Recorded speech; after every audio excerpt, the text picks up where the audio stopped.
Jeudi, c'est 15 mars 2025. Mesdames et messieurs, gros point yo k'ap dominer actualité après-midi. On pas fini par comment pour commencer nouvelles ça. Et Donald Trump passe l'ordre pour yo démanteler une série de agences. Donc parmi agences ça yo, agence Merlin, c'est 7 agences yo yé. Et maman radio et télévision nous connaît yo relé Voix de l'Amérique là. Voice of America. VOA. Donc selon décret ça là, nan jou k'ap vini yo, nous ne doit pas attendre parler de VOA encore. VOA ou même haïtien nous connaît VOA créole. Mais c'est pas seulement VOA créole. VOA li trouve non paquet pays dans le monde là. Nous pral wè en détail avec plusieurs gros journaux américains. Gen Wall Street Journal qui baili, gen également New York Times qui postait également. Nous pral passer garder pour nous wè qui ça gen de différents dans gros journal ça yo. La Voix de l'Amérique, m'pa konn pour tout l'autre côté, pour toute l'autre nation, mais pour nous-mêmes nous trouver que yo très performant. Yo bien performé. Ils sont honneur, yon fierté pour chaque grand haïtien qui gagne chance faire une expérience dans la Voix de l'Amérique, pour ancienneté également et pour respect li gagné dans mi-temps communauté yo. Alors m'pa jamais ça nan pensem que président Donald Trump lui-même l'état gagné idée démanteler la Voix de l'Amérique. On va regarder plus de détails dans nouvelle ça. Ville New York exhorté immigrants yo dans une lettre ouverte pour que yo pas peur demander soin. C'est magistrat New York là qui c'est Eric Adams qui exhortait communauté immigrée pour yo pas peur demander soins médicaux que yo même yo gen droit quel que soit statut immigration yo ou bien capacité pour yo payer si yo gen problème santé pas négliger demander soins. Li ba quitter numéro téléphone ni nom ta baoul après nèg la fin vendre nom ni pour li la vinn ban nos conseil. Merci beaucoup pour conseil wa monsieur les magistrats. Et l'aime dit situation paraît un petit genre louche, comprendre, un petit genre compliqué, m'pa fin comprendre qui ça président Donald Trump lui-même li vle fait. Des manifestations nationales yo prévoit après arrestation ancien militant Université Columbia par autorité immigration a parlé de Mahmoud Khalil qui était placé en détention par autorité immigration yo week-end dernier. Donc monsieur t'a déjà gagné une semaine là depuis que li nan men et autorité haïtien yo poko la gueule. Manifestant pas manifestant dans dossier la justice, c'est même pour pas quitter ou mettre sous automatiquement quitter ou mettre mais sous dans dossier la justice ou pas sans balle, c'est ou même qui a perdu. Donc dans pays Équateur dit yo disposé pour yo capable bay place pour les États-Unis créer une base et l'armée américaine dans zone nan. Yo gen nécessité ça. Donc yo fait proposition pour ta gen une base l'armée américaine et pour gen accord libre-échange à allié Donald Trump yo selon sa des sources ta fait connaître. Donc nous gagné dossier crise économique là qui pousse que des moun commencer à importer jeux même Jacques cocaïne même Jacques n'importe drogue fentanyl là rentrer dans pays États-Unis de manière clandestine tellement dossier jeu à lui-même li difficile pour rien à monter chaque jour. Donc et gagner une loi pour financer le gouvernement pour jusqu'à 30 septembre non président Donald Trump lui-même li rivé sien. Donc, c'est pour ça avec un pilote nous pral ouais après-midi dans rubrique information. Nous, bon salut tout le monde, bonjour, bonsoir tous les amis, comment nous y? M'espère en forme, si nous regardé vidéo ça, nous là toujours et nous dit papa bon Dieu qui en renoncé là un gros merci qui fait un cadeau un jour en plus non pas MCMPH, zami mi le MP, ma belle Eleni MPP, l'autre boule qui toujours a chercher yon non pour bon moins. C'est tout un plaisir après-midi pour me passer pour me fournir une information mesdames et messieurs sur ce monde qui à peine venu sur plateforme ci là. Malheureusement ou vini très tard, moi encourage pour abonner. Abonner a pas un bagage qui difficile, c'est cliquer sur le bouton ouais qui marqué subscribe là, automatiquement ou cliquer sur le bouton ça là-bas une cloche notification, cliquez sur cloche notification, retirez le sous personnalisé, mettez le sous tout comme ça chaque fois monter vidéo ou avez une notification vidéo et puis pas jamais oublier la un like en bas vidéo ça ou regarder là mesdames et messieurs.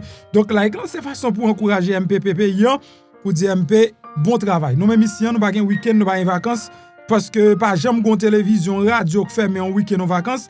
Non respect que m'ba ou me dit mais si radio a pas fermé, américain a pas formé, télévision pas fermé, américain a informé pour qui ça haïtien yo même yo ka privé information. Donc n'a make sure tout temps papa bon Dieu bon nous morceau la vie pour nous kembe ou informer, même encourager ou même tout pour encourager travail là, c'est supporter travail là tout gens, voyer travail là tout côté mesdames et messieurs. Nous allons rentrer dans détail information yo jodi là et nous connaît gros actualité en k'ap boui sous do Haïti.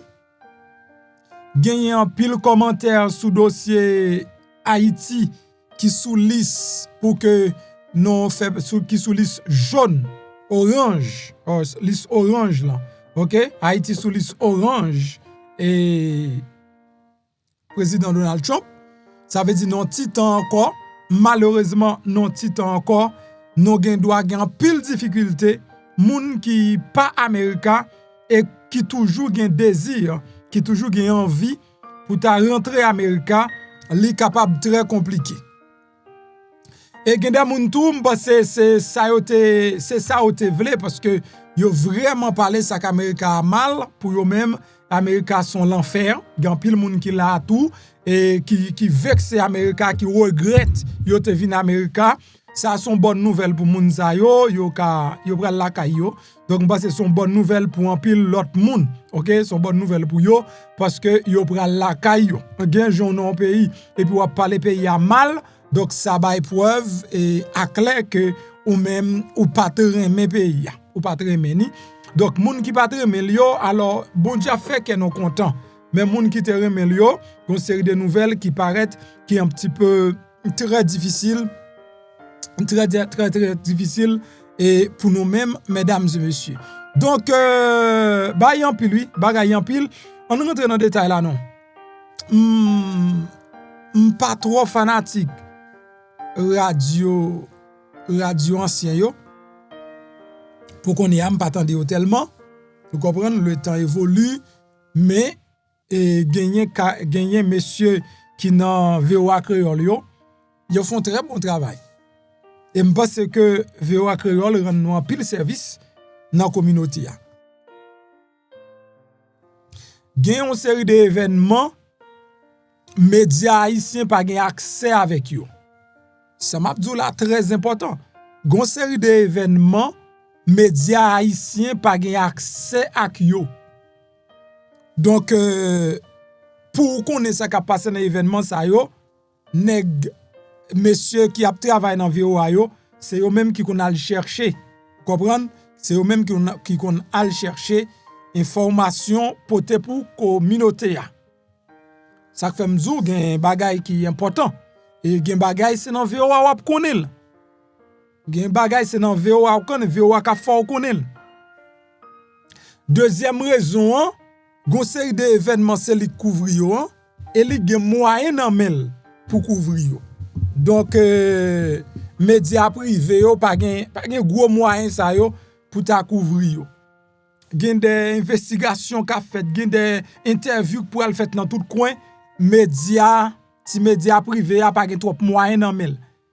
Donc gen m'kapdou c'est quand même son branche Haïti qui dans l'état américain.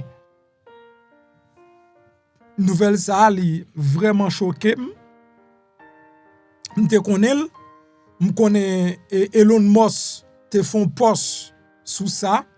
Elon Musk te font post sous ça et sous Twitter, donc sous X pour nous dire sous X, monsieur te dit a fait VOA et ensemble avec which radio qui c'est Free Radio, une chose comme ça. Eh bien, il te dit bagay sa yo moun pa tande yo encore, c'est yo même qui tande tête yo. Puisque c'est eux même qui tande tête yo, moun pa consomme yo encore, son l'argent li wè ap gaspillé. Donc pas de raison pour yo te quitter VOA li même li ouvri. Alors tout ça monsieur ça a dit pas prendre pour jouet parce que depuis elle dit li écrit le rapide sous petit papier et puis cool joine Donald Trump li dit mais ça n'a pas coupé.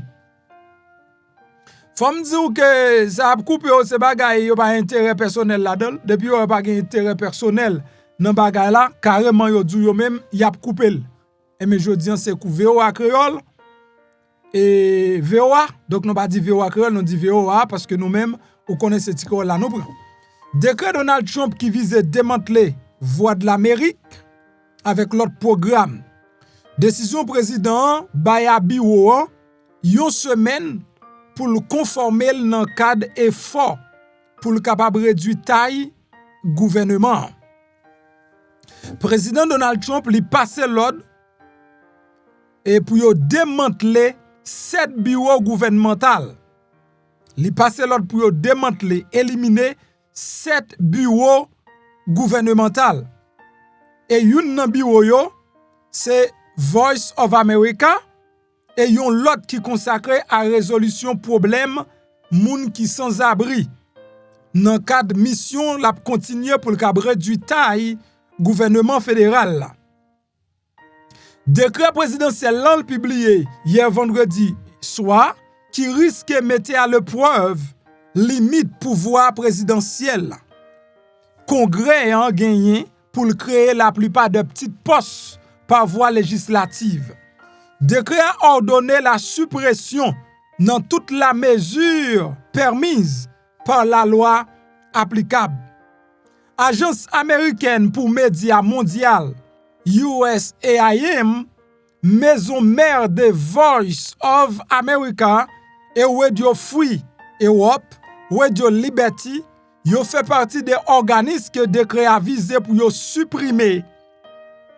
Organisation ça a été créée pour promouvoir les valeurs démocratiques pendant y a diffuser des informations dans des pays côté liberté de la presse li menacé, notamment en Afghanistan, en Iran, Pakistan, Russie, en Ukraine. Yo employé des milliers de journalistes.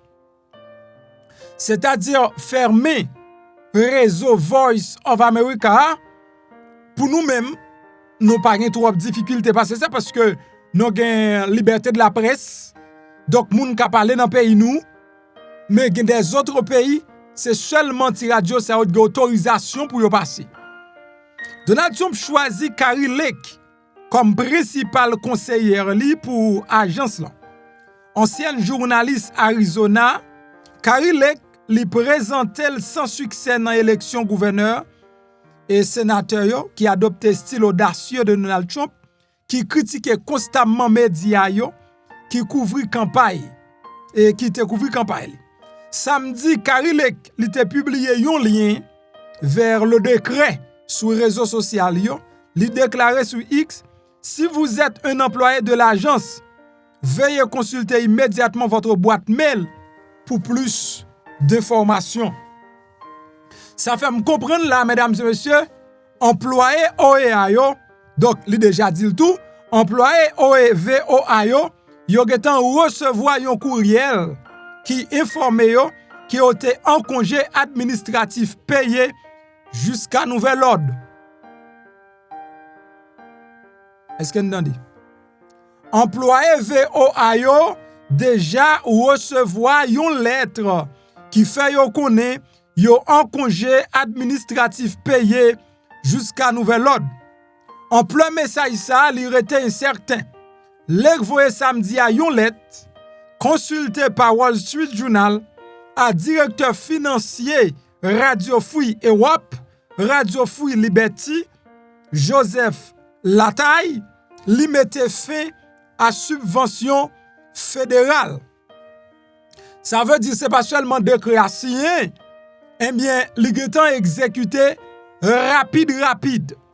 Gen l'autre bureau inclus décret. Mesdames et messieurs, pendant que le président Donald Trump a produit taille là, m'a parlé de radio, m'a parlé de télévision, et ça veut dire radio, télévision, radio, là c'est gros causé. Pas gen VOA télé, VOA, ok, c'est radio. Donc, ça veut dire qu'il y a une grosse antenne, une grosse installation, un gros bureau, un gros ceci pour y émettre dans tout le pays. Et bien Donald Trump fermé.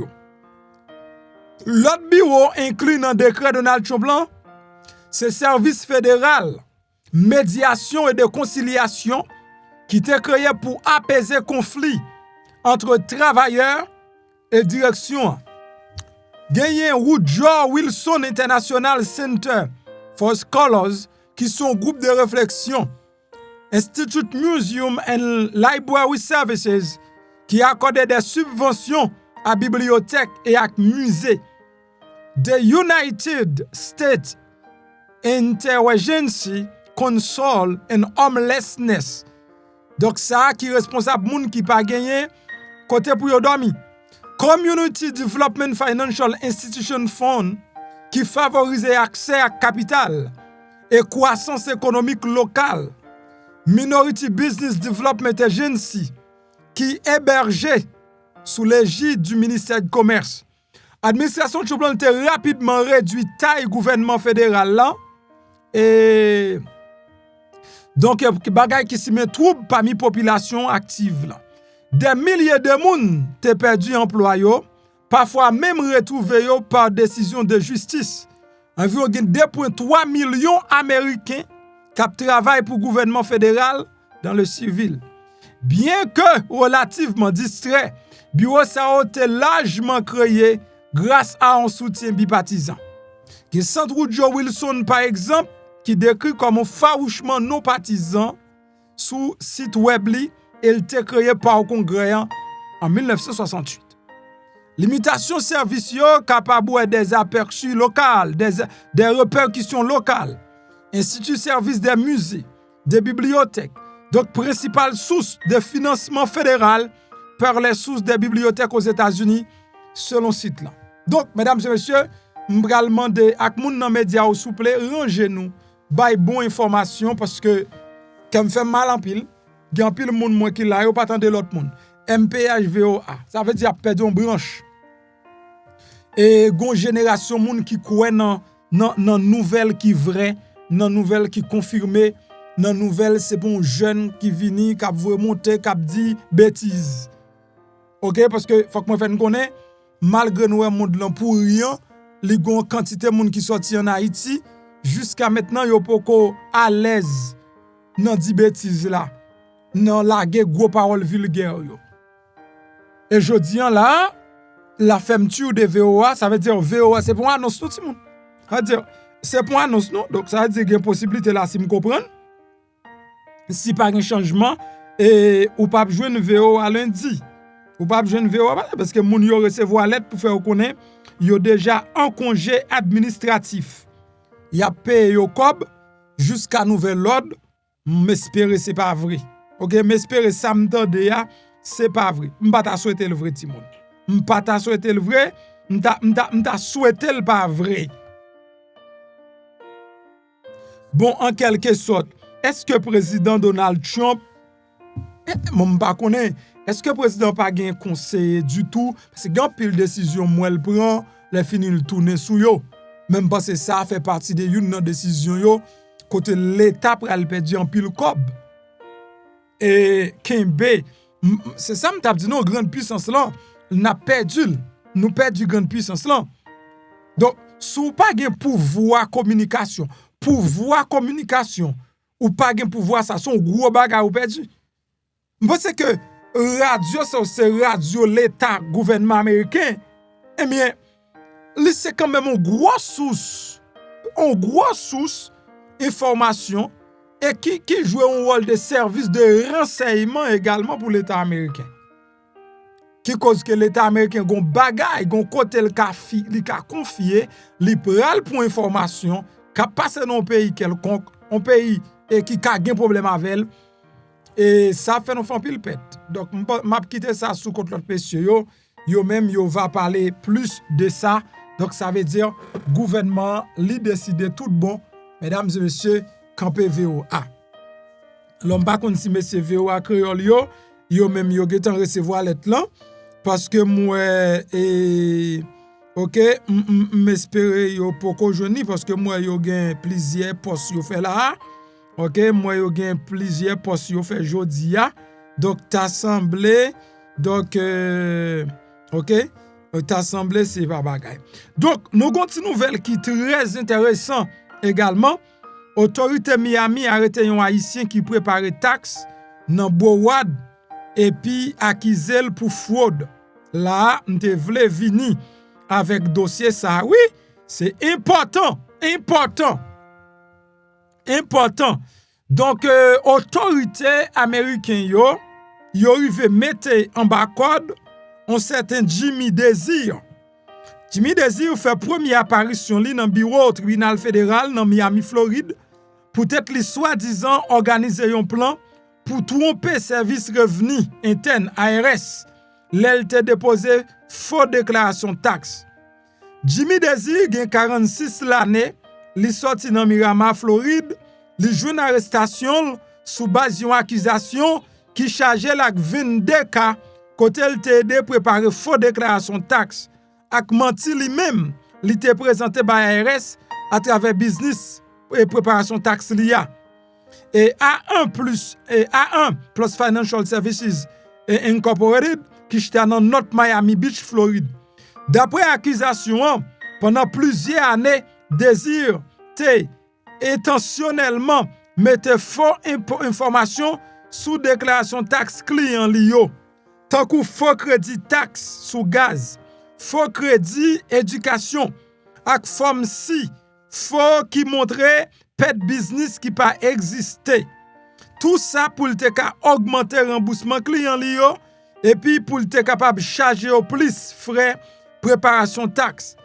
Pet revenu ARS là estimé à plus passer 2 millions de dollars. Donc un procureur américain Hayden, tendez ça m'a dit là, c'est gros cause qu'a parlé. Donc un procureur américain Hayden P.O. Ben pour district sud Floride là, ak agent spécial en chef Emmanuel Gomez dans bureau ARS Criminal Investigation dans Miami, te fait annonce là. ARS a mené enquête sous cas assistant procureur américain Jaime Jimenez a poursuivre dossier. Une accusation qui pas veut dire accusé à coupable. La justice considère toute accusation comme innocent jusqu'à ce que yo joigne yo coupable sans aucun doute raisonnable dans un tribunal. Tendez bien ça m'a dit là important. Bagay ça moins bouquet parler sous li. Moi bouquet parler sous bagay ça. Moi pas kon non Jimmy Desir. Moi pas kon fil tax. Moi pas voye moun nan fil tax non plus. Mais dans pays américain gen une équipe professionnelle nan fil tax. Bon me dit non bagay. Bon, sans pas faire personnalité, sans pas vous remonter. Comment on fait ça Saint-Domingue? Bon mettez quoi mon côté bagay ça mérite me croiser pied pour me parler pour me dire. Non, il mérite ça. Comment on fait ça Saint-Domingue? Premièrement, le mot taxe ou pas jamais connaît parce qu'on pas jamais payer dans vie ou du tout. Ça veut dire pratiquement pas aucune expérience avec taxe. Ou pas qu'on gagne 1 an dans payant, m'don de fil tax pour moun. Can I ask you this question? What do you understand about taxes? What do you know about this thing? Donc, mesdames et messieurs, tout le monde a fil tax. Ou t'as des moun nan dou sous fil tax, la faut faire 14 000. Sous fil tax, Dis nous pas craser comme nous. On paquet moun ka pour le lembo, ka pour toute qualité machine, moun yo font milliards de dollars, yo fait 2 milliards. Pour occuper yo. ARS ba yo aller. Mais après 10, 15, 20 ans, parce que l'on fait $1 million, on va acheter caille, pas vrai? On va acheter caille, on va faire ceci, on va faire business, il a découvert ou. Il a découvert ou. Donc là, nous entendons comment monsieur a lui-même et yo accusé monsieur parce que la file faux taxe, la fourni faux document. Dis-nous ça. En plus monter de cap du bon. Comment on fait éligible pour 14 000, 15 000 ou al jeune l'autre li dou donc ou même comme week-end li c'est 500 gain. L'autre la dou met vinn journée la faut faire $12,000. L'autre la dou vinn journée la faut faire $15,000. Qu'on y a ou prend cob qui sorti dans RS innocemment. Li crée bonne vieux reçu, bonne vieux fiche, bonne vieux ceci pour client. C'est-à-dire montrer client gen business faire faux papier, tromper vigilance ARS et puis il pense la bien passé. N'a pas connaît. Eh bien, ça m'pas capable partager là avec nous même si m'pas dit nous, m't'a partager là avec nous. Deux gros nouvelles, haïtien ça lui-même li pral expliquer de qui prévient de qui manigance. Et depuis l'État américain acquiso, yo gen ba nan men yo. Ça pas veut dire yo toujours gen raison non. Ouais, yo kon perdre en pile procès. Yo perdre en pile. Mais yo gon ba nan men yo quand même. Et de pour paraître coupable bodem là où on gère la vie. Ba yo difficile oui Timon. Ouais, c'est plusieurs journaux de dans Wall Street avec nous. C'est New York Times également qui confirme nouvelle là que Donald Trump lui passe l'ordre pour supprimer cette agence, OK, dont la maison mère de Voice of America. OK, l'ordre là il visait agence et des entités qui largement obscures qui occupaient de questions telles que médiation du travail, prévention du sans-abrisme, semblent tester les limites du pouvoir du président. Président Trump li signé ça vendredi a décret ça qui visait démanteler cette agence yo. Donc c'est même bagay là ou ensuite reporter là pour m'kap dou que gagner en pile causé qui parlait de cause. Donc outre of Voice of America, gen agence for Global Media Finance Radio Free Europe, Radio Liberty, Radio Free Asia qui doté d'un budget environ $270 millions et qui employait près de 2000 moun. Organisation ça a diffusé en 49 langues. Audience lien hebdomadaire li estimé à plus de 361 millions habitants. Okay, là, non côté Elon Musk a dit comme ça, radio ça c'est seulement yo même qui tendait tête yo, nous c'est menti. OK? Donc là, yo gon audience qui montait jusqu'à 361 millions habitants. Donc mais yo gen $270 millions nan mais yo tout comme budget, yo gen 2000 moun ap travail pour yo. Samedi matin, gen pile journaliste avec l'autre employé Voice of America qui t'a informé que yo te mette yo en congé administratif.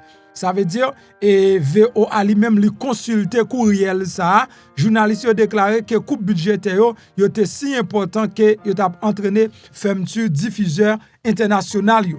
Média ça yo censé fournir des informations impartiales by public dans le monde entier, mais Donald Trump t'a critiqué choix éditorial yo depuis le premier mandat. Donald Trump t'a déjà suscité des inquiétudes au sein des agences là. Donc pendant le nommé Kari Lake qui sont fervents partisans qui étaient présents sans succès dans poste émir gouverneur dans Arizona pour poste sénateur. L'autre agence qui ciblait Donald Trump ciblé vendredi, c'est Service fédéral médiation. Mon saut parler et aider tout non selon sa Wall Street Journal, lui-même l'était reporté. Donc mesdames et messieurs, c'est-à-dire bagay yo, Jean Cap Gadel et gen pile voix, non pas tendre encore. Donc me souhaite messieurs yo intelligent, me souhaite messieurs VOA yo non très intelligent. Surtout haïtiens yo, OK?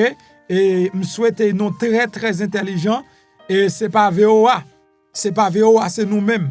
Messieurs haïtiens yo, c'est pas VOA, c'est nous-mêmes Donc, je pense que nous-mêmes, nous devons tout de suite, sans ne pas perdre du temps, mettons médias sous pied pour nous continuer à informer la population. Nous avons contact, nous avons bagay nan men nous, et je pense que nous mettons radio, nous mettons télévision, OK, il y a un paquet de médias, un paquet de radio et pour latino, il y a chaîne télévision pour latino, nous-mêmes nous pas gagner. Je pense que si toutefois nous travaillons et puis il y a un petit budget, un petit bagay, donc c'est talent nous. C'est pas de Voice of America qu'on entend vrai, mais c'est haïtien que qu'on parle. Donc moi me conseille nous et profiter de ça comme une opportunité pour nous suspendre le travail pour moun et puis pour nous ouvrir médias, OK, pour nous ouvrir médias internationaux côté nous cap informer population. On a contact que nous gagnons à travers le monde et franchement, n'a fait exploit, nous avons vu un gros m'pa ka di CNN mais communauté a vraiment dégusté ça que nous gagnons. Pas même budget à nous. Donc pour responsabilité nous, il va demander comme tout le pas pressé, on connaît le pas pressé mais nous avons commencé petit pas. Donc temps lui-même li change. Donc ça fait mal tout et comme des jeunes garçons haïtiens qui a fait expérience dans VOA créole, il y a plusieurs employés VOA créole qui c'est haïtien, donc ça fait mal pour eux également et tu as fait une très belle expérience.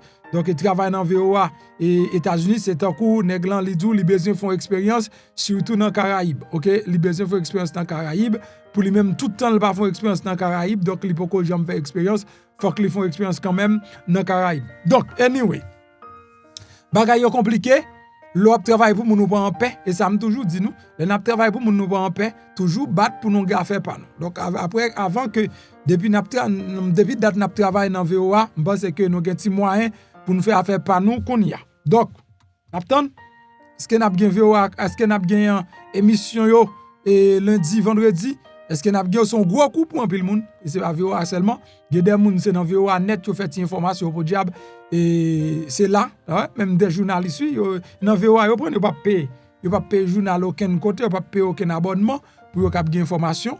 Donc c'est dans VOA yo prendre VOA gratis. Bon, Donald Trump dit tête chargée. N'a continuer avec détail yo là, n'a continuer avec information yo. Nous gen ville New York qui exhortait donc n'a parlé des maires Eric Adams, monsieur exhorté communauté immigrée pour que nous pas peur pour demander soins médical que nous même nous gen droit ensemble avec yo, quel que soit statut immigration ou du moins même si nous gen moyen pour nous payer ou bien pour ne pas payer. Soins médical est très important et nous voulons que ou recevoir avant qu'on tombe malade et ou ta gagné une urgence. C'est ça, mais c'est indiqué dans lettre li écrit. Et pendant que Donald Trump lui-même l'a intensifié effort pour le tenir promesse li pour le déporter moun qui immigré illégalement, politique promesse campagne républicaine non effrayé et bien immigré yo le fait au peur. Donc yo pas à l'hôpital, il y a pile qui est là caillou, malade pas malade yo est là caillou parce que dit pas ba déporter yo. Donc gen moun qui peut mourir tant déporter là. Non connait ça, gen nèg les a déporter, li voye qu'on en bas dans machine non.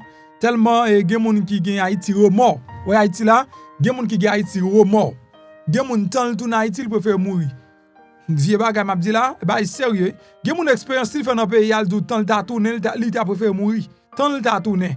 Tellement il fait vieille expérience. Est-ce que m'ka condamner, m'pa ka condamner parce que chaque monde fait expérience pas yo. Moi c'est maturité qui fait moi mes pays, mais c'est pas parce que pays me fait du bien, mais c'est parce que mon maturité me connaît, pas gen mon responsable échec moi, pas gen mon responsable Tom et tout ça crive moi, ouais même les volets te kembe non et sur route nationale numéro 1, m'posse c'est pour bien, li ban mon témoignage, li ban mon maturité en plus. Mais et gen monde qui vraiment détesté ça qui a fait là dans pays là. Bon, et monsieur Eric Adams, me devait parler de lui. Monsieur ça avant namni et puis qu'on y a la vinn propose les remet immigrants. Monsieur van immigrant yo pour le parler dans prison. Eric Adams van immigrant yo pour le pas prendre code et puis qu'on y a mais Eric Adams a vinn ba nos conseil. La vinn ba nos conseil pour dire si n'y a problème à l'hôpital. Donc c'est bien, on prend conseil là dans Eric Adams, mais Eric sous te remet immigrant comme ça et à quoi ça aussi avec Donald Trump pour marcher pour immigrant yo, m'pa dire pas bon non ce pays ou a sauver mon pas tapsi, attendez mon frère. En tous les cas, m'pa bouke djou merci garçon. Donc nous gagné manifestation nationale qui prévoit après arrestation ancien militant Université Columbia par autorité haïtienne. Mesdames et messieurs, des manifestations nationales yo prévoit week-end ça et d'après arrestation Mahmoud Khalil qui sont anciens étudiants dans Columbia University, monsieur ça yo fait connaître qui était organisé ou bien incité moun organisé en pile manifestation contre juif yo et pour Gaza qui mettait juif yo pas en sécurité. Donc peuple nous doit connaître ça sur son moun qui fait vini et peuple juif là pas gen doit faire commentaire sur lui. Nous doit connaître ça oui. Peuple juif là dans Amérique ou pas gen doit faire commentaire sur lui. Ou ka fait ti commentaire la caillou sous ta gon problème avec yo, mon pas ka faire sur réseaux sociaux. OK? Soit elle fait n'importe commentaire sur réseaux sociaux, même jour on perdre pas joie. Peuple juif là. OK? Peuple juif là. N'importe commentaire négatif ou fait sous yo, mais yo. Peuple ça. N'importe commentaire négatif ou fait sous peuple ça. N'importe commentaire négatif ou fait sous peuple ça, même jour on perdre pas joie. C'est peuple béni. Moun a bon Dieu. Pas citer non yo mal. OK? En parlant de ça, si toutefois son monde qui branche pour la première fois et pour pas qu'on ait patience pour tant de belles surprises, m'gagne dans fin vidéo yo, eh bien m'encourage yo. Sou ta son monde de pour man l'argent le voler, tout son man aller et ou gen guillon, ou gen jock. OK? On aurait le mauvaise chance. En bon cas, on aurait le Guillaume bon non. Donc yo di moun qui gen Jésus pas gen bail ça. Moi même malgré me gen Jésus fait plus que 15 ans Jésus dans la vie, c'est tant que l'argent même de gen gros problème avec. Alors mais et même Jésus a tout qui te poussé moins à le chercher présence li pendant 42 jours dans jeûne. Après 42 jours ba yo pat marcher me pressé et puis même Saint-Esprit en te dit acheter l'huile de désenvoûtement. M'pas jamais gon moun qui kon bail ça avant. Nan aucun entourage même pas gon grain moun qui te kon bagay ça avant. Ni m'pas jamais tande l'aucun côté. C'est après 42 jours jeune homme vinn connaît gen l'huile de désenvoûtement. Ça m'ka dit c'est bon Dieu qui enseigne ni et puis me commence à utiliser. Faut que moi dis depuis là, me commence à utiliser là, c'est-à-dire c'est ça le Seigneur t'attend pour te laver. Et puis porte là il ouvri. Ou ka utiliser dans business sous ta sens y a plagué pour devant, y a fait magie pour business ou dans de l'eau passe toile mouillé a la gon 7 de gouttes là-dedans. Mauvais esprit a pas camper. Et gen moun qui dit depuis lui la rentré la caille là, yo senti transformation depuis lui la rentré la caille yo. Et faut que moi di yo efficacité l'huile ça, moi-même et m'pa gen mot, c'est chaque grand monde qui use li pour raison par là et puis vinn bay résultat. Gagner l'huile de désenvoûtement le marché ak sacré prospérité ya parce qu'on pas ka retirer un bagay qui pas bon et pour quitter terre en vide, faut activer prospérité avec l'huile de prospérité ya et fertilité ya pour faire grandir, pour multiplier et prospérité ya dans la vie. Donc c'est pour ça trois l'huile ça là si vous avez besoin, vous regardez dans la vidéo, si vous regardez dans la description vidéo, vous avez un link. Cliquez sur le link là, maintenant sur le website là, vous êtes capable de faire order. Et pour finir faire order sur le website là, nous joignons, nous classons order, donc il prend la caillou. OK? Nous faisons shipment chaque vendredi, mais à partir de vendredi prochain, nous avons 2 semaines de retard. OK? Nous avertis tout le monde qui a fait order semaine ça. À partir de shipment vendredi prochain, nous avons 2 semaines de retard. Mais après ça, tout bagarre à entrer dans l'ordre. C'est parce que moun yo qui en Israël qui a voué l'huile yo déjà fait me connaître. Parce que c'est en Israël directement ressorti et pas nous faire nous-mêmes. Nous pas qu'on faire l'huile. Et là, on prend sentio, c'est un coup parfum. Bon bagaille, bon bagaille. Bon bagay. Donc pays Équateur, m'a continuer avec information moins.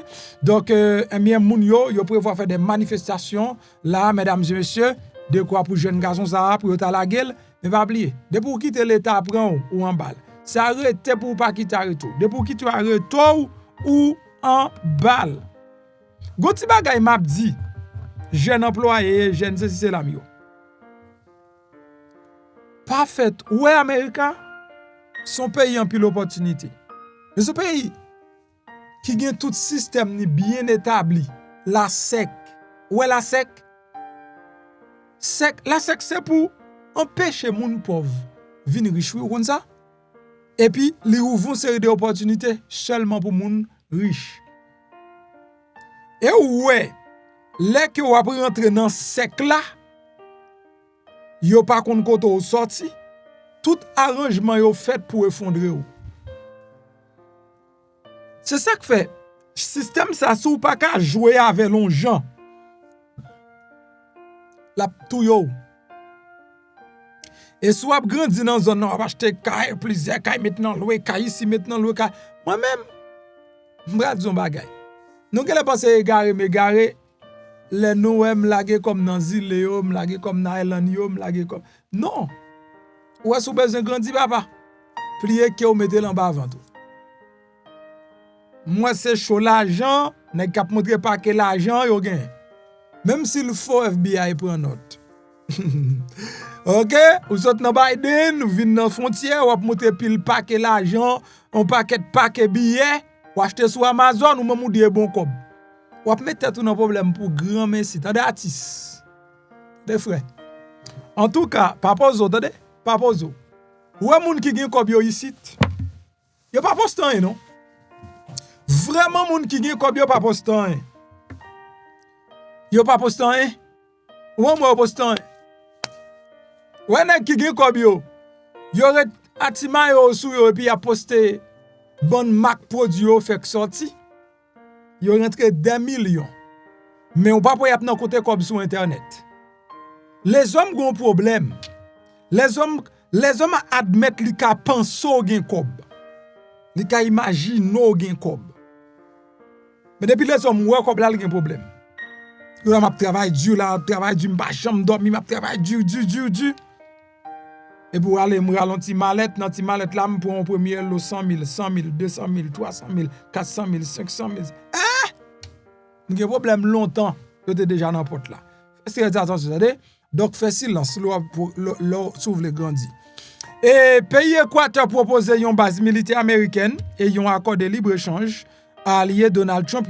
Selon ça, autorité t'a fait connaître. C'est responsable équatorien qui fait connaître que allié président américain Donald Trump qui est intéressé pour accueillir une base militaire américaine dans le pays sud-américain. Selon ça, deux sources. Et des sources directement qui au courant de dossier a fait connaître. Responsable a également déclaré qu'il était intéressé pour signer un accord de libre-échange avec les États-Unis, ce qui a échappé à la nation andine, même si la Colombie, les pays voisins, yo même yo gen des accords bilatéraux avec les États-Unis depuis plus que une décennie, selon ça se déclaré. Donc Équateur dit li vle gagner tout. Mesdames et messieurs, dossier G a commencé pour l'autre dimension. Moun yo tellement besoin de G a qu'on y a, yo obligé à porter illégalement rentrer dans le pays États-Unis. Donc yo commencé malgré tout en danger yo moun yo porter poudre, gen boîte c'est boîte poudre yo mais le ministère de la santé dit yo pas d'accord parce que G k'ap vini sans yo pas inspecter yo, G ça yo capable bay moun maladie. Selon service douane protection frontière des États-Unis, les interceptions d'œufs ont augmenté de 36% à l'échelle nationale depuis début exercice Donald Trump par rapport à l'année précédente. Donc, le long de certaines zones frontalières avec Texas, il a été augmenté de 54% selon sa bureau local CBP fait connaître. Donc, quantité d'œufs a saisi. Donc, bagala lui-même lui augmenté parce que prix GA c'est monté, c'est grimpé, l'a grimpé, monté. Cette différence des prix qui Roger Mayer déclaré, porte-parole CBP dans El Paso, que côté moun yo rencontré 90 importateurs potentiels œufs depuis mois janvier. Prix a environ le tiers, OK? Li environ le tiers de salier dans le pays États-Unis. Donc, ces importations ont témoigné des efforts qui déployés par consommateurs pour lutter contre une qui n'a plus forte flambée de prix dans le pays à ces jeux. Une douzaine de jeux de grande taille de catégorie A livrant en moyenne à 5,6 $5.90. Donc le mois dernier aux États-Unis, nous tout te ça dans Walmart yo. Yon record contre $3 un an plus tôt. Je te coûte $3, donc on est là, il est dans $5.90 selon données ministère travail yo. Sous quelques marchés et consommateurs yo constaté des prix jusqu'à $10. Bon la kay pa dit combien lié. Gon épidémie de grippe aviaire donc qui commence également. Tu as pensé que dossier ZEA, li gen pour louer ensemble avec ça, yo fait attention les yeux rentrés. Eux même yo pas inspecté au cabay maladie. Président Donald Trump li signé une loi qui finançait le gouvernement jusqu'à fin septembre qui mettait fin à une série de menaces fermeture partielle gouvernement et mettait fin à un lutte dans le Congrès qui était profondément divisé démocrate. Donc nous comme démocrate fait politique, alors m'bat bravo pour yo oui. Yo même sous président Joe Biden, yo pas jamais cap joindre un accord continu. Yo pas jamais cap joindre un petit accord pour yo kembe gouvernement. C'est chaque jour dans des gouvernements menacés fermés. Eh bien, et à premier accord républicain au vinian, démocrate dans Sénat te gen pour te faire sentir yo là. Malheureusement, yo pas arrivé saisir opportunité ya. So yo bay passé. Donc moi c'est que c'est une opportunité en or. Yo gen doit pas jamais joindre ça encore. Yo te jeune. Donc Donald Trump li signé donc c'est loi eh bien gouvernement pral gen l'argent dans mel et nan jou ça là yo et puis il pral tailler banda. En parlant de Donald Trump, monsieur était devant dans le ministère de la Justice, il t'a parlé avec la population. Bon, qui te notant de 2-3 bagages, monsieur Atabdi. What a job you're doing. And it's a true honor to be with you today. This is a storied hall, if there ever was one. And based on the crowd, I think we broke the all-time record. But as we begin a proud new chapter in the chronicles of American justice, is really something. We're turning the page on 4 long years of corruption, weaponization, and surrender to violent criminals, and we're restoring fair, equal, and impartial justice under the constitutional rule of law. And you're the people that are doing it. I'm very, very proud of all of you. Under the Trump administration, the DOJ and the FBI will once again become the premier crime-fighting agencies on the face of the earth. People ask me, what am I going to do about law enforcement all the time? The fake news back there, they're asking me that all the time. What am I going to do? And when are you going to do it? And I answer them by saying I've already done most of it by appointing the people that I've appointed. They're sitting right here. They've done most of it. I don't do it. They do it. Right, Pam? I think, oh, you are so tough. They just don't know yet. Let me begin by congratulating the incredible people who will lead these historic reforms. And we start with somebody that you just saw, Pam Bondi. She's extraordinary, and I've known her very well for a long time.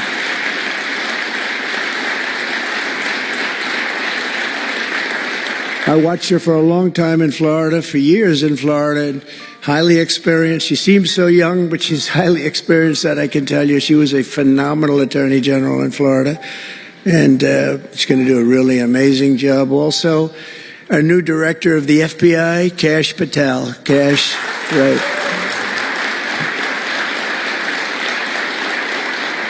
A man that I'm very proud of. I've known him and Emil for a long time under tremendous pressure. I saw these guys under some of the most corrupt judges. It's not even imaginable how corrupt they were. And these guys never wilted. They were not shy. They fought. They weren't afraid. And they were brilliant.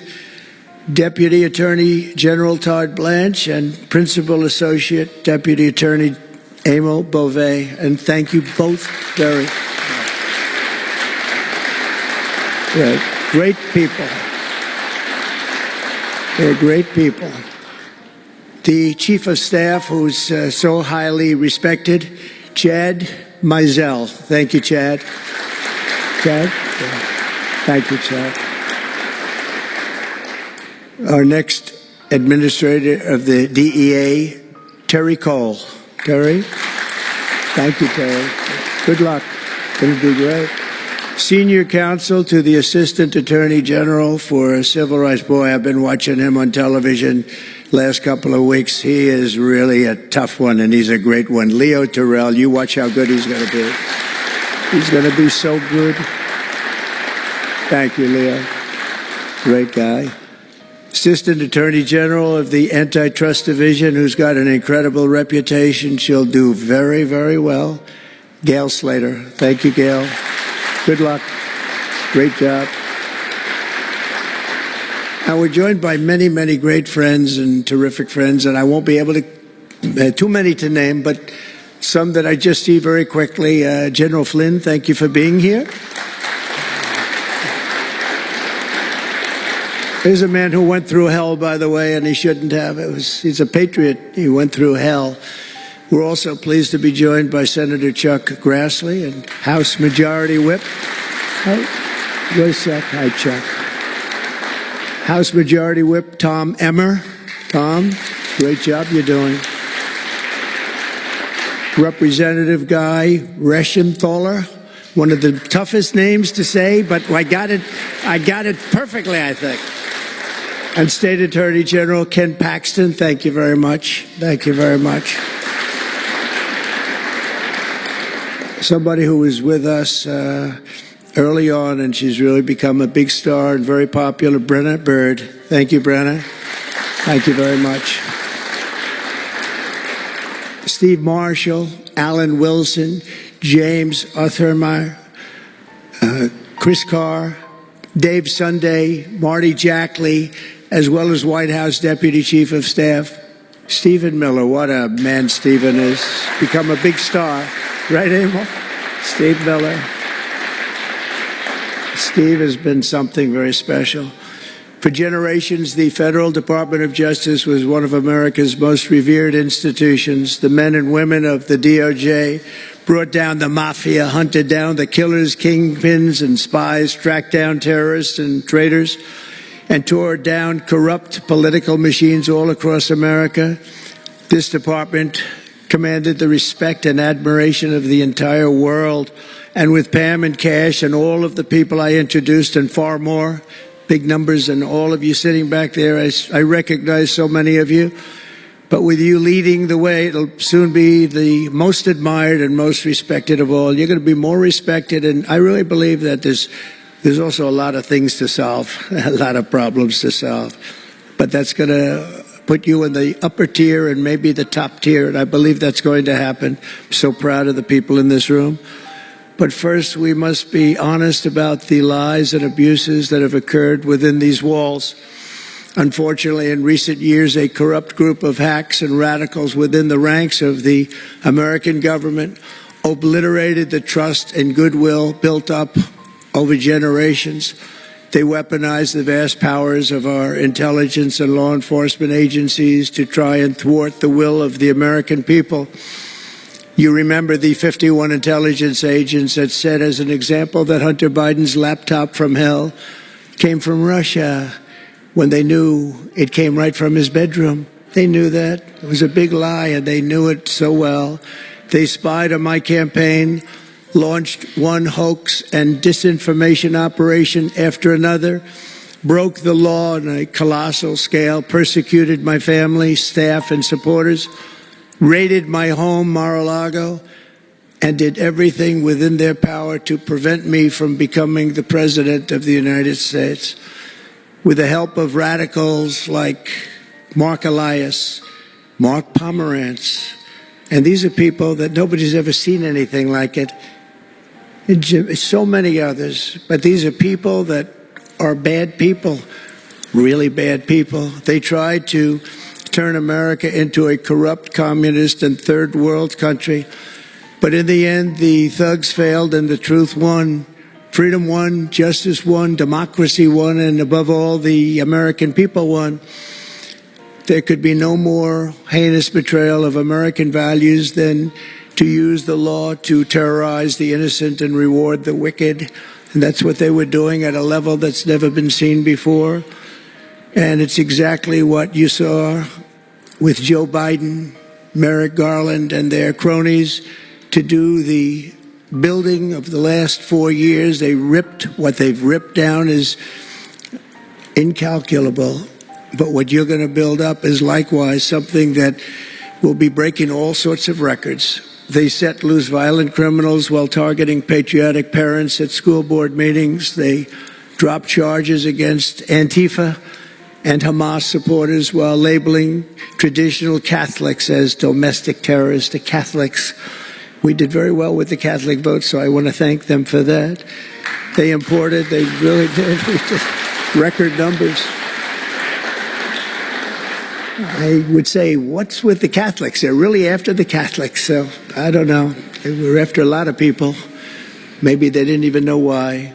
They imported illegal alien murderers, drug dealers, and child predators from all over the world to come into our country while putting elderly Christians and pro-life activists on trial for singing hymns and for saying prayers. They went to jail for that. Our predecessors turned this Department of Justice into the Department of Injustice. But I stand before you today to declare that those days are over, and they are never going to come back. They're never coming back.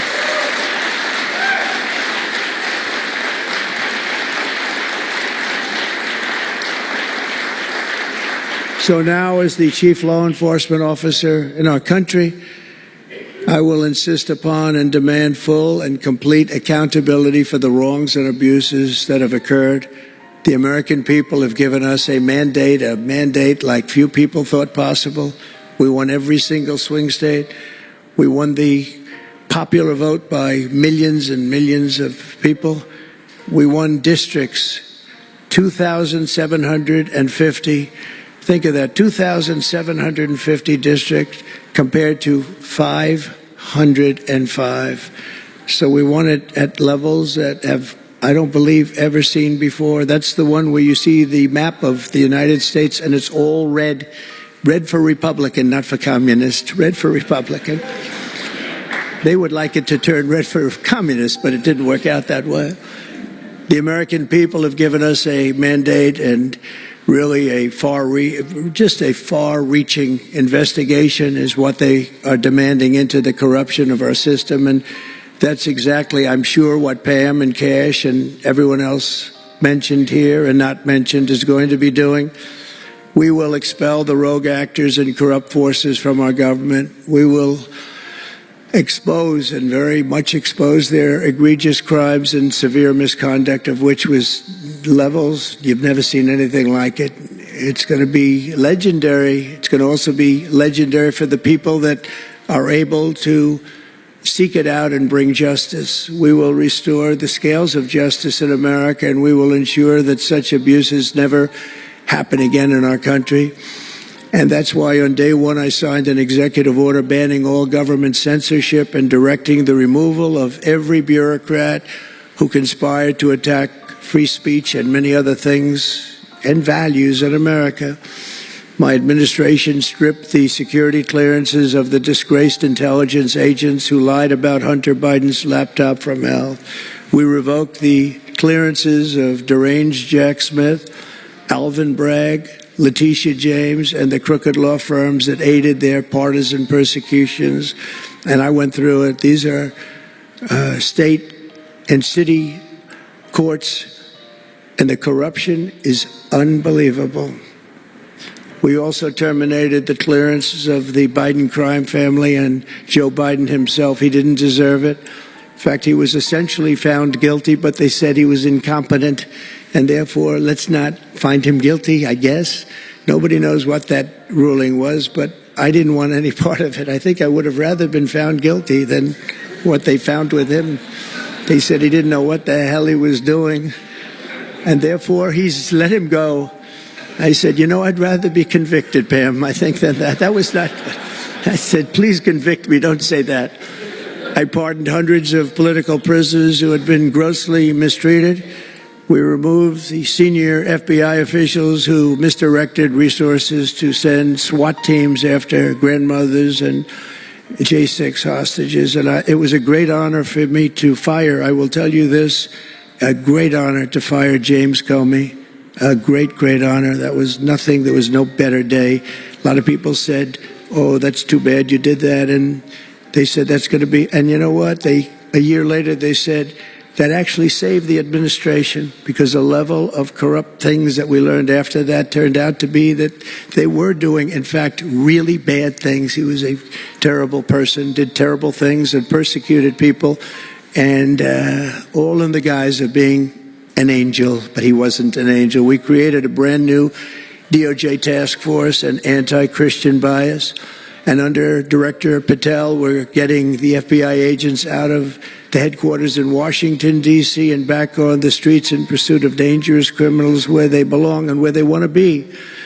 And, you have that big FBI building, and it's a very big building, and they were going to build an FBI headquarters 3 hours away in Maryland, a liberal state, but that has no bearing on what I'm about to say, but we're going to stop it. Not going to let that happen. We're going to build another big FBI building right where it is, which would have been the right place, because the FBI and the DOJ have to be near each other. You can't that's one thing I did learn from this persecution. The FBI and the DOJ work together. Now, in my case, they work together for bad purposes, but they do. They were always together. So how can you have one that's 3 hours away? But one thing I said to Cash, we're going to get a great building built. It's going to be a magnificent building. He said, sir, we don't need that kind of room. I said, what do you mean? He said, I'm just going to take a old Department of Commerce building that's about 25% the size, and that's what I need. We're going to have the best staff that you've ever seen, and that's what I need. It's in a nice location, but I don't need that big building. Why don't you just sell the site to somebody? And we're going to be very happy, and they want to have far fewer people. But we also want to have them in D.C., and if for no other reason, we like having law enforcement walking the streets of our capital, because when the bad guys are out there and they see there's an FBI agent, that's the ultimate in law enforcement, and they're not going to be acting so bad. We're cleaning up our city. We're cleaning up this great capital, and we're not going to have crime, and we're not going to stand for crime. And we're going to take the graffiti down, and we're already taking the tents down, and we're working with the administration. And if the administration can't do the job, we're going to have to take it back and run it through the federal government. But we hope the administration is going to be able. So far, they've been doing very well. The mayor's been doing a good job. We said there are tents galore right opposite the State Department. They have to come down, and they took them down right away. And so far, so good. But we want to have a capital that can be the talk of the world. When Prime Minister Modi of India, when the President of France, and all of these people, the head of Prime Minister of United Kingdom, they all came to see me over the last week and a half. And when they come in, I had the route run. I didn't want to have them see tents. I didn't want to have them see graffiti. I didn't want to have them see broken barriers and potholes in the roads, and we had it looking beautiful. And we're going to do that for the city, and we're going to have a crime-free capital. When people come here, they're not going to be mugged or shot or raped. They're going to have a crime-free capital again. It's going to be cleaner and better and safer than it ever was, and it's not going to take us too long. There's a new phenomena that is taking place with these violent, vicious lawyers that we have all over. They play the ref. You know what playing the ref is? Like the great Bobby Knight basketball coach. He'd scream and scream at the ref. He'd scream. I watched it. By the way, I love Bobby Knight because he endorsed me. And having Bobby Knight's endorsement in Indiana was an extremely good thing. A friend of mine said I was running in Indiana at the time. This was early on, 2016. And I was doing great, but friend came up and said, you know Bobby Knight? I said, no, I don't, but I hear he was a tough cookie. He said, not only tough, he was beyond tough, but he's the most popular guy you can imagine. It turned out he wanted to endorse me. He called me about 2 years before. He said, sir, I'd like to endorse you. I said, is this really Bobby Knight? I said, it's me. I could tell it was Bobby Knight. He had been known for throwing the chair across the court and slapping a player. Can't do things like that, right? And the man that came in fired him. It was a new administrator for the college. That guy didn't last very long. They were like 14-0, and they fired Coach Knight. That was not good, but he had a little chip in his shoulder. But he loved Trump, and he came in, and he said, I'd love to endorse you. He said, if you ever run, please call me. So he said, you know Bobby Knight? I said, well, I don't know him, but he called me a couple of years ago. It was an amazing phenomenon. I took his number, and on each side of my desk in New York, I had stacks of paper, like nice and neat, but about 2 feet high each. And I said, I wrote his number down and I put it here 2 years ago. And I said, let me see if I can find it. It was almost like a miracle. I had other miracles that happened too. My ear is still throbbing. That was a miracle.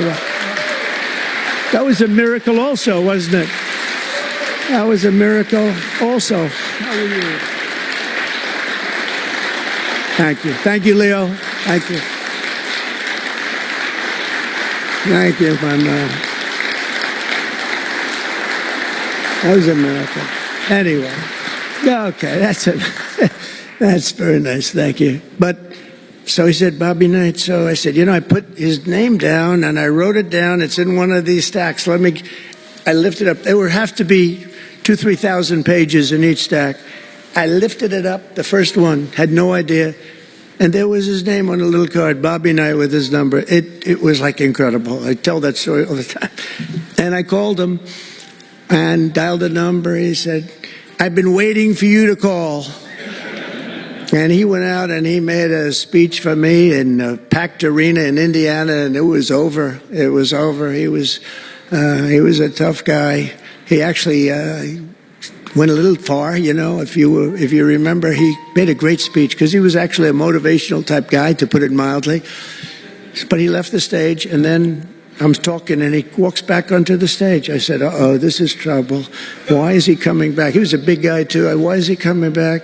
He said, may I say a few more words? I said, yeah, go ahead, Bobby, say a few more words. A little different. And he said, let me tell you something about this guy, Trump.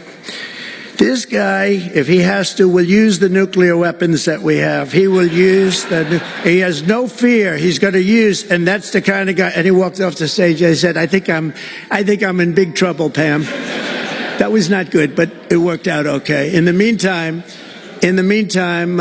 we won the state in a landslide, and it was great, and it was just an amazing period of time. But this is the most amazing period of time. I think this is more amazing. What's taken place is more amazing. I think it's more consequential, and if we do the job, one of the big media outlets said what we did was the most consequential election in the last 129 years. Well, if we do the job that we're all capable of doing, I think it's going to prove to be that and then some. And that's what we want to do. We have a real big shot at making this country so great, so great. What happened to our country was so sad. What they've done in 4 years to our country with the borders, with Afghanistan, the most embarrassing period of time, allowing the Russian situation, it was never going to happen, with Ukraine, allowing October 7th to happen, would have never happened, because under me, Iran was totally broke. They had no money. They weren't giving any money to Hamas or Hezbollah. It was totally broke.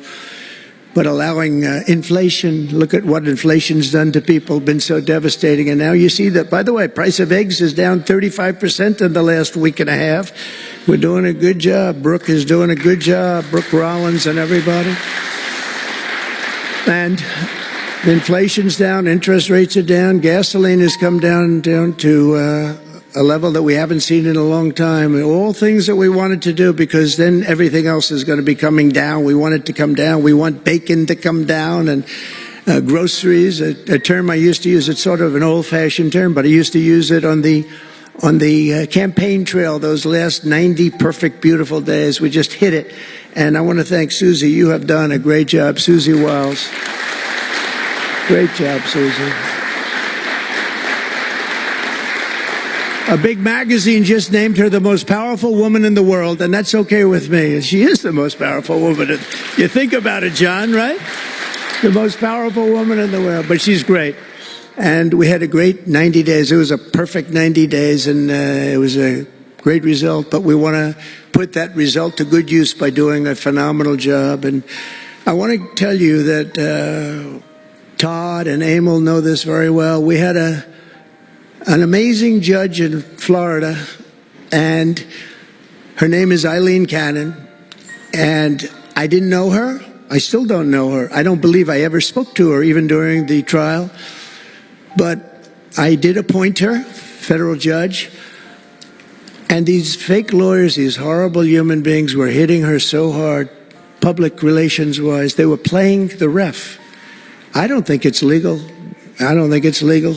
They might as well go out and just shout it in a courthouse. They were saying she was slow, she wasn't smart, she was totally biased, she loved Trump. I didn't know her other than I saw her the couple of days that I was in court, and I thought her decorum was amazing. Anything bad they could say, though, they were saying about her, it was whatever they could say bad about a human being, all made up. Because actually she was brilliant, she moved quickly. She was the absolute model of what a judge should be. And she was strong and tough.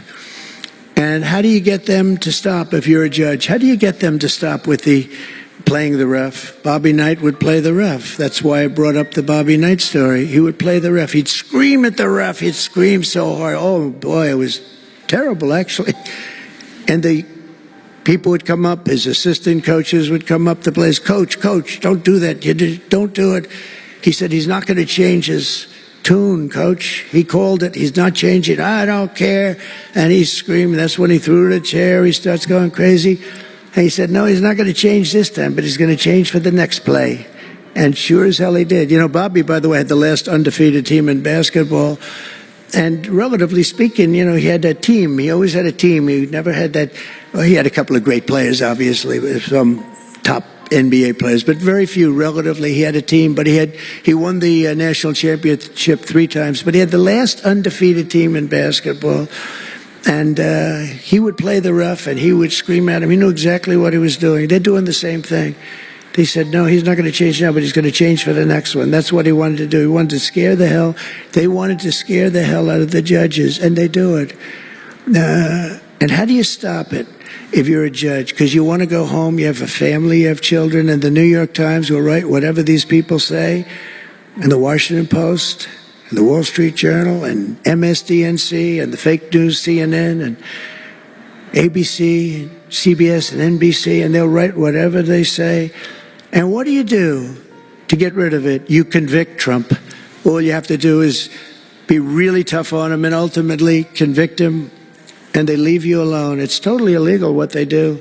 I just hope you can all watch for it, but it's totally illegal. And it was so unfair what they were doing to her. But they do it all the time with judges. But in her case, she was very courageous, and it only made her angry. Wouldn't you say? It just made her angry. She didn't like it.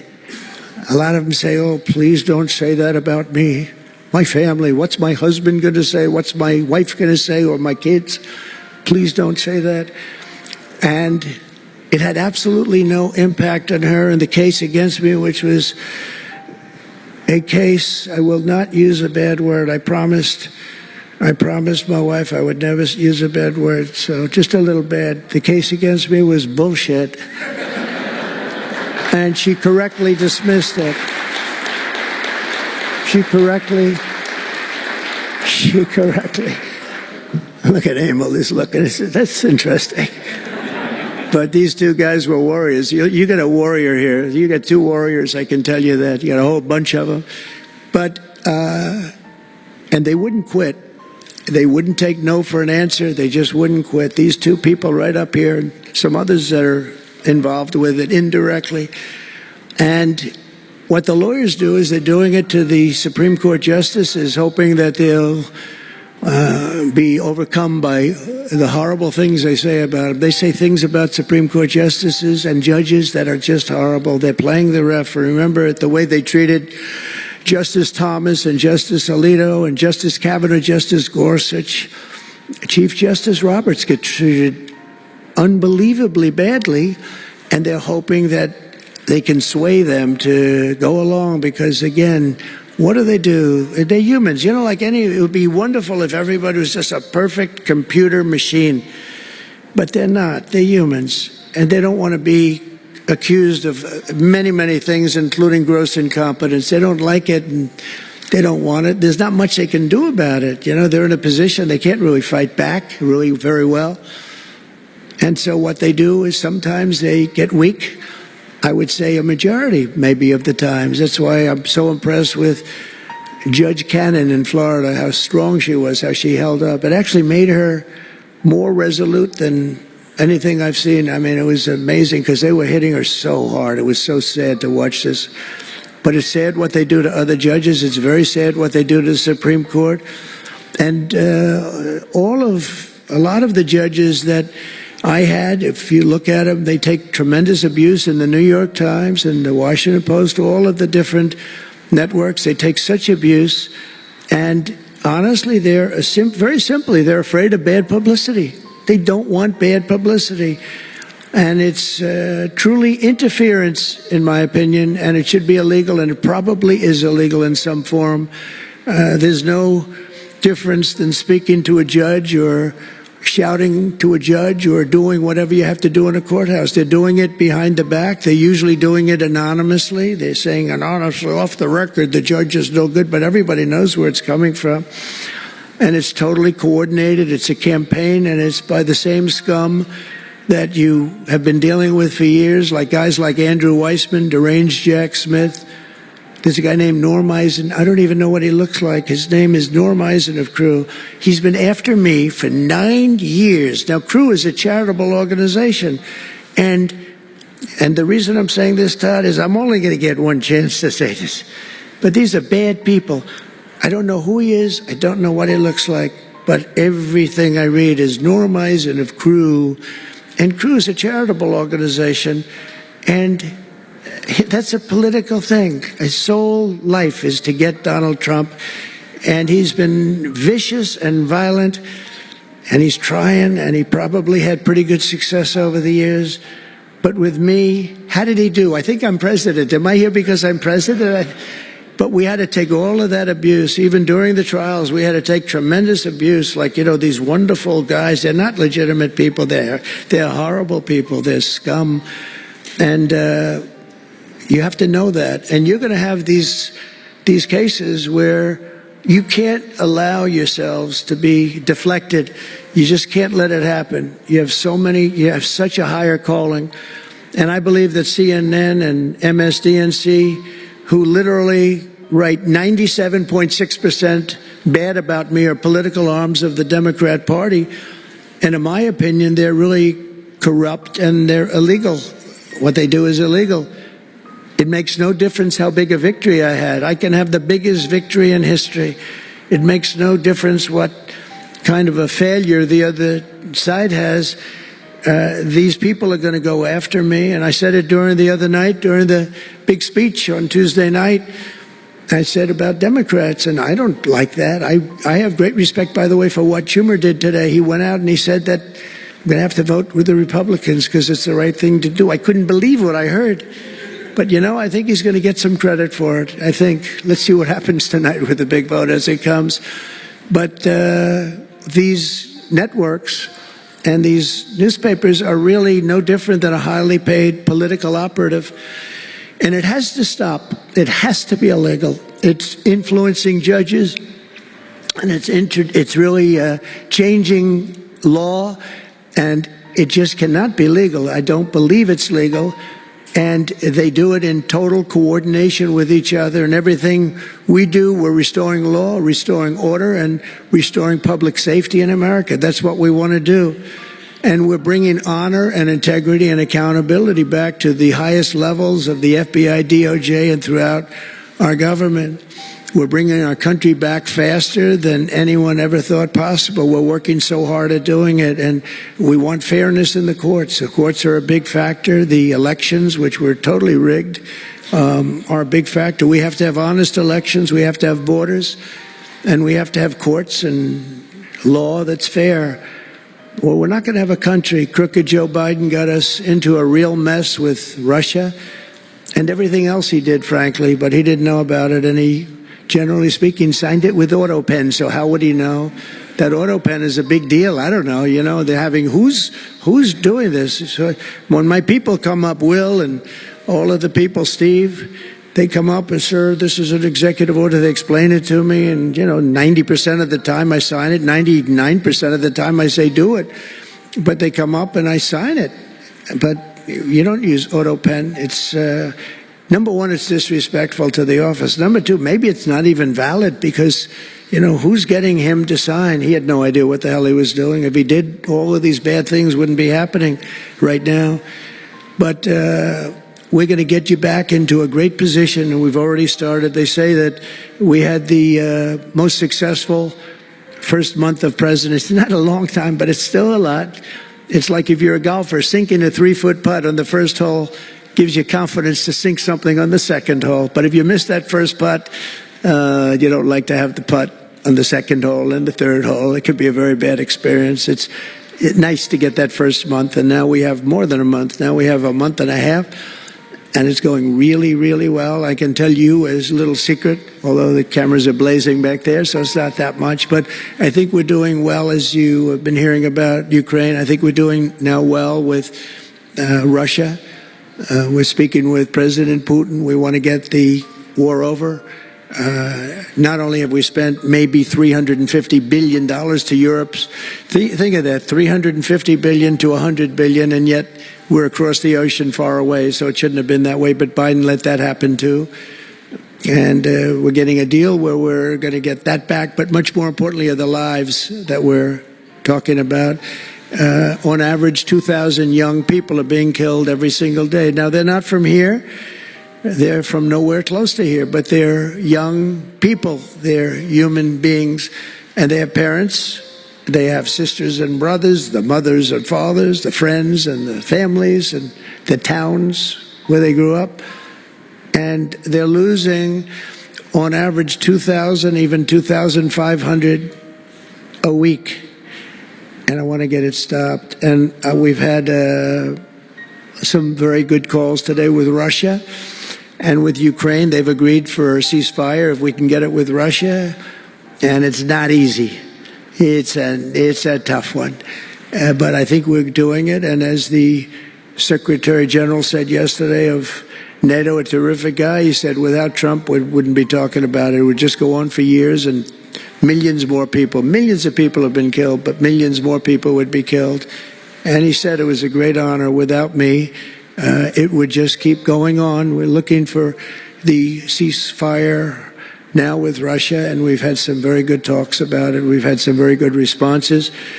And I can tell you that there was a case where there would have been no war if I were president.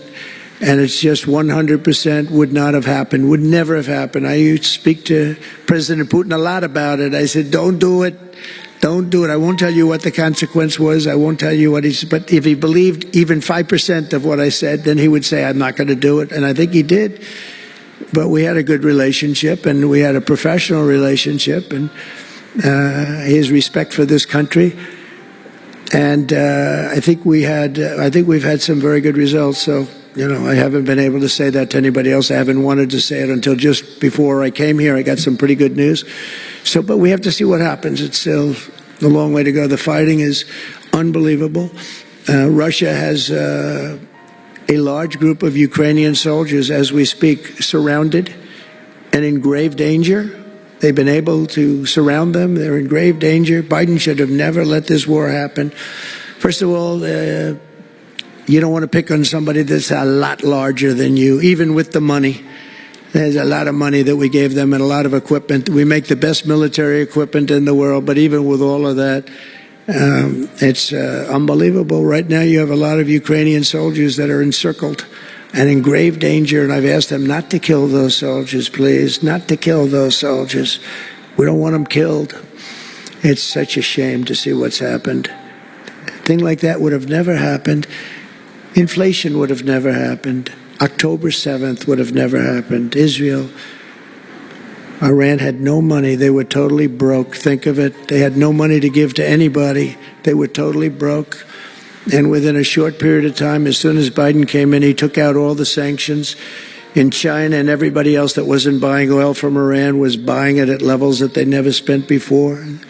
And it was a sad thing. And if you look at Afghanistan, that was probably what got Putin started, because when he looked at how horribly horribly we looked. I think the most embarrassing day, not that we got out because we were getting out. I would have been out faster than them. I was the one that got it down to the right level. But we would have kept Bagram, the big Air Force base. We would have kept it. Right now, China occupies Bagram. And the reason we would have kept it is because they were 1 hour away from where China has and builds its nuclear missiles and weapons. And they gave that up. At the dark of night, they left the lights on, and they left the dogs behind, by the way. A lot of people say, what about all the dogs? They had a lot of dogs, and they left the dogs behind. And what a shame, what a shame. The way we got out, I think it was the most humiliating time in the history of our country. The way it happened, not that we were getting out, because we wanted to get out, but we would have gotten out with dignity and strength. And what a difference a rigged and crooked election had on our country when you think about it. And the people who did this to us should go to jail. They should go to jail. So I just want to say God bless America, because we have to say God bless. We're lucky we're still here, frankly. And this whole thing could lead, I think we have it. I think we have it. But this could lead to World War III very easily. Could very easily lead to World War III, but I think we're in pretty good shape. A lot better than we were before we got involved, that I can tell you. That was heading into World War III territory, and that would have been a war like no other because of nuclear weapons and other types of weapons that, people you don't even want to know about. But as many of you do know, well, we're focused on persecuting, and these people were really focused on persecuting Republicans. The last administration presided over the worst increase in violent crime in our country in many, many decades. We had levels of violence and crime, and a lot of it had to do with the illegal immigrants that came in. Remember when I used to complain about it? Because I knew how tough they were, how mean they were. And they said, no, people that come into our country are all wonderful people. No, they're not wonderful. These are stone-cold killers. These are killers they make our killers look nice by comparison.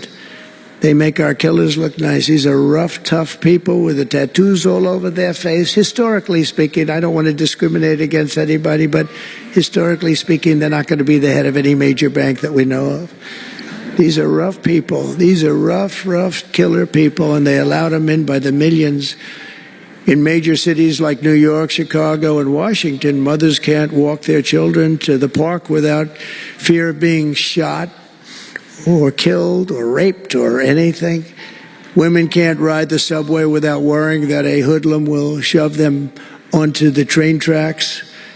In New York, it's happened twice in the last couple of weeks. They're standing there, perfect Wall Street gentleman in one case, and another person who was a worker, good worker, electrician, gets pushed into a train going 45 miles an hour just prior to the train, not stopping, going to go through that. So I know the stations very well. I used to take the subway. I used to feel safe. When I was young, my parents would drop me off at the subway. I'd take the subway to my school. Can you believe it? Today, they wouldn't be doing that. And we want to get a country back maybe where you can do that again, Pam. But it's so sad to see what's taking place. Under the Biden regime, average monthly homicides increased by 14%.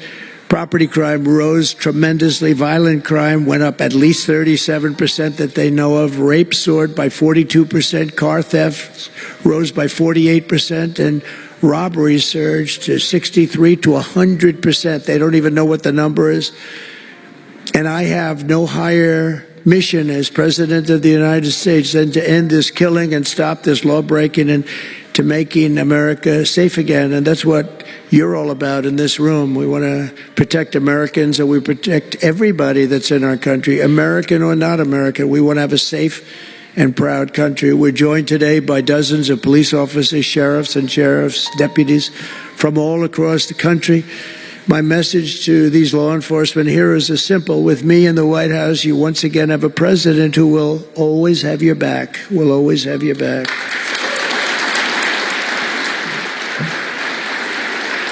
Thank you, folks. Thank you. That's a lot of good-looking people. I will tell you, I feel safe. I'm glad you're in the room. I feel even safer. It's a lot of great people. On day one, I signed an executive order directing Attorney General to ensure that anyone who murders a police officer immediately, with as fast a trial as we can have, gets the death penalty.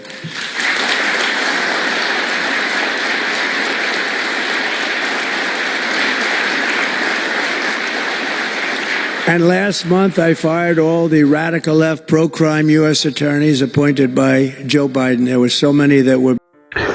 Je viens présenter trois l'huile. C'est l'huile de désenvoûtement, l'huile de prospérité et l'huile fertilité. Trois l'huile, ça c'est trois l'huile qui sortent en Israël. Et faut que moi dire, nous c'est dernier monde qui pas connaît l'huile ça a existé. Le monde entier déjà bail témoignage qui impacte l'huile ça a fait dans la vie. Donc, mais nous-mêmes nous sommes en retard, nous pas connaître. Moi-même, c'est pas un monde qui te réfère ni. M'kap dit c'est la même qui te réfère ni parce que c'est après 42 jours de jeûne, 2 fois 21, 42 jours de jeûne, bon Dieu te fait me découvrir l'huile ça. C'est jeûne que m'pas ka souffrir encore, ça c'est m'pas capable encore et tout ça m'te moyen laver. M'te non job jodi, m'ka fait 6 mois là-dedans, après 6 mois m'pauvre pi raide. M'ka fait 1 an bien passé pour les machines. Après l'autre année, faut gon année sécheresse qui vient manger tout ça me posséder. Donc ça veut dire m'pas jamais capable m'pas jamais capable prospérer de manière permanente. Moi t'a la prière bon Dieu, moi te voulais sortir dans ça et me te prendre décision avec toute famille moi rentrer dans jeûne pendant 42 jours ça. Eh bien à la fin 42 jours, bon Dieu t'a pral dit utiliser l'huile. Kouli am pas ka kon côté pour me joindre l'huile. Nan chercher, bon Dieu fait me découvrir l'huile de prospérité avec l'huile de fertilité. Moi, ouais, il y a plusieurs monde qui fait copie, même si bagay ça ressemble bagay magie, m'pa prend yo, faut que moi joigni en Israël. Ben mal découvrir seule et unique industrie qui gagne certification pour faire l'huile ça en Israël et me commencer use yo. Si me on lave, use li. Ou pas gagne chance, use li. Ou genye jok, yo lage sou ou, use li. Ou pas ka kembe kob, use li. Comment? Eh bien, m'kommence use l'huile ça yo. Depuis le am kap di yo, la vie m'change. M'ka di ça carrément, et m'pa peur dire parce que m'pa au nom de bon Dieu David la Salomon, m'pa ka faire bac encore. Au nom du Père, du Fils et du Saint-Esprit. Non, pas un bac. C'est avancé, n'a pas avancé. C'est à partir de là m'vin commencer et me reprendre sens la vie. Et yon nan pi gros bagay, bon Dieu fait pour moi, ce sont des dômes te gen bien longtemps.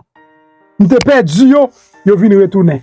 Et m'kap di moi même son petit crasse témoignage moi gagné, mais moun k'ap bay témoignage sur l'huile ça, donc son bagay tête chargée, yo bay comme témoignage. Moun qui te malade, bay témoignage yo. Alors m'pas prescrit moun ni m'pas conseiller moun utiliser, c'est pas prescription, m'pas conseiller moun utiliser comme un traitement. Mais moun qui malade utiliser yo joine guérison parce que m'gen l'huile pour l'huile guérison à tout exprès m'ta vinn avec l'huile guérison mais l'huile de fertilité l'huile de désenvoûtement elle fait ravage. Désenvoûtement c'est pour retirer tout ça qui vient pour avec énergie négative. Prospérité c'est pour attirer toute qualité richesse dans la vie ou. Fertilité c'est pour multiplier toute qualité richesse dans la vie ou. Ou besoin qu'on comment pour utiliser automatiquement ou fin faire commande l'huile là ou fin gagner m'a voyé en vidéo ba ou k'ap dou mais comment pour utiliser. OK, ou pas besoin peur pour vidéo ça, la montre comment pour utiliser et la bon l'autre explication sur ça également. Sous besoin yo dans link ça dans link vidéo gagner et website là ou ka placer sur website là sou pas ka placer sur website là tout donc numéro téléphone ou sur écran li gen zel sou li ou ka fait zel là et puis comme ça ou ka fait zel là c'est $105 pour 3 l'huile yo sur website là c'est $105 lié tout jusqu'à ce que prix a changé c'est si tarif yo changé parce que c'est en Israël le saute avec yo si yo fait payer plus pour nous venir avec yo prix yo tout a changé et là ça m'a déjà communiqué nous prix yo. Donc on ka placer commande sur website là et on ka faire sous zel. M'encourage à faire sur website là tout parce que n'a tout gain toute information yo et puis n'a voyer le ba ou la kao. Nous fait shipment yo chaque semaine. Sous fait le semaine ça, ou ap joindre semaine prochaine. S'il vous plaît, même j'avec un pilote fanatique moi qui utilise l'offre fin utiliser tourner, vinn ba yon témoignage ou ap encourager l'autre moun yo tout pour yo sortir dans gros fait noir spirituel qui nous y a. Pas oublier richesse, c'est 90% spirituel, 10% matériel. Si travail du te qu'on fait moun riche, tout le monde tape riche. C'est parce qu'en pile fois nous bloqué spirituellement et puisque nous bloqué spirituellement tout ça ne moyen les bloquer. Moi maintenant en pile, m'a quitté dans côté un témoignage et puis n'a parlé pita. Bonjour MP, comment vous êtes tout bagay en forme pour moi mon a faut parler en pile pour l'huile là, yo pas vle acheter bon dit ouais hier mal travail. Mon petit clou qui levé dans pied gauche moi. Petit clou a fait pied enflé. M'rivé dans travail, m'pa même arrêter travail, un petit clou a fait mal. La fait mal en pile et puis il fait pied mon gros. Chance moi c'est parce que dans pied gauche qui fait me conduire me vinn là quand moi. Le me venir me baigner après ça me style passer l'huile là sous pied. Et puis tout m'était juste parler avec bon Dieu, tout me passer l'huile là sous pied. Après ça me matin me lever. Puis il a désenflé normalement, deuxièmement, il désenflé, il va faire mal. Et c'est un petit clou, son petit tout petit 18 et puis il gonflait tout pied. En tout cas, ça c'est témoignage pas moi. Ou capable quitter dire ça dans les faire nouvelle plus tard. Ou capable dire mon ça veut dire quantité ça que vous dit et l'huile là bon pour l'IA, ça c'est l'huile gros ça qui pigo on me dépasser ça qui désenvoûté c'est lui même que me dépasser dans pied on capable dire ça dans nouvelle plus tard comme témoignage pas moi parce que quantité ça ou dit l'huile là bon pour l'IA au contraire moi même il bon pour plus bagaille toujours on va faire photo de si grasse couloir pour montrer et puis a des désenflé parce que a tellement gros m'te saisi tout le monde travaille là c'est des gens qui a gros enflé qui enflé clair qu'on a pu me descendre normalement pas même cas et brete me retourner là quand moi qu'on a fait pas fait mal puis descendre puis normal. Pendant que vous regardez la vidéo, regardez à droite, vous voyez un bouton qui est en noir qui marque souscrire mais ça c'est espagnol. Si c'est en anglais, tu as marqué subscribe. C'est en français, tu as marqué s'abonner. Cliquez sur le bouton ça. Là, on finit cliquer sur lui, ou après une petite cloche bon côté. Cliquez sur cette cloche là tout.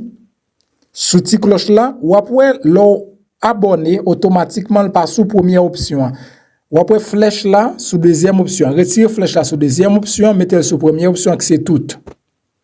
Ça veut dire chaque fois monter une vidéo, ou après joindre une notification. Et puis pas oublier, là gon like en bas vidéo ça.